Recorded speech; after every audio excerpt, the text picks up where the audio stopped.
Hundreds of thousands of people are slowly starving in Kenyan refugee camps after U.S. funding cuts reduced food rations to their lowest ever levels, a United Nations official has told the BBC. The impact is starkly visible at a hospital in the sprawling Kakuma camp in the northwest of the East African nation. It is home to roughly 300,000 refugees who have fled strife in countries across Africa and the Middle East. Emaciated children fill a 30-bed ward at Kakuma's Amusade Hospital, staring blankly at visitors as they receive treatment for severe acute malnutrition. One baby, Helen, barely moves. Parts of her skin are wrinkled and peeling, leaving angry patches of red. The result of malnutrition, a medic tells the BBC. Across the aisle lies a 9-month-old baby, James, the 8th child of Agnes Awila, a refugee from northern Uganda. The food is not enough. My children eat only once a day. If there's no food, what do you feed them? She asks. James, Helen, and thousands of other refugees in Kakuma depend on the UN's World Food Program, WFP, for vital sustenance. But the agency had to drastically reduce its aid operations in many countries after President Donald Trump announced sweeping cuts to U.S. foreign aid programs earlier this year. As part of his America First policy, the U.S. had provided around 70% of the funding for the WFP's operations in Kenya. The WFP says that as a result of the cuts, the agency has had to slash the refugees' rations to 30% of the minimum recommended amount a person should eat to stay healthy.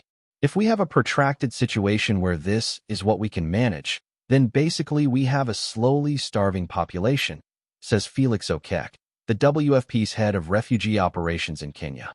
Outside Kakuma's food distribution center, the sun beats down on the dry, dusty ground, and security officers manage queues of refugees.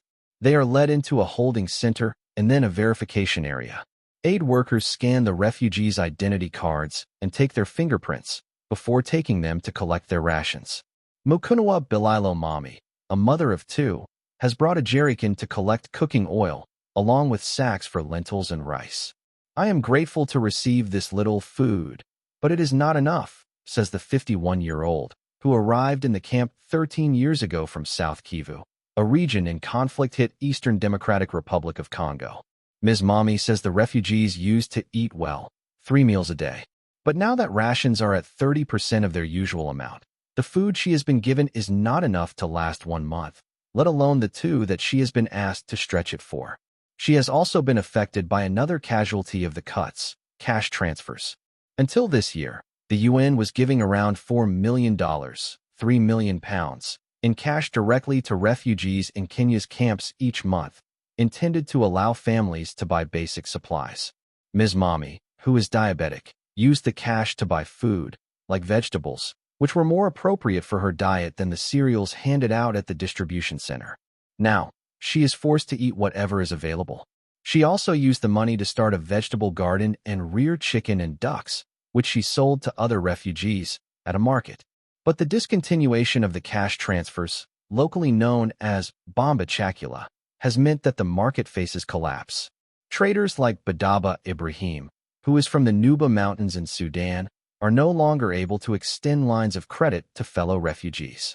The 42-year-old runs a retail shop in the local shopping center. He says his customers, now unable to purchase food, at times camp at his shop all day, begging for help.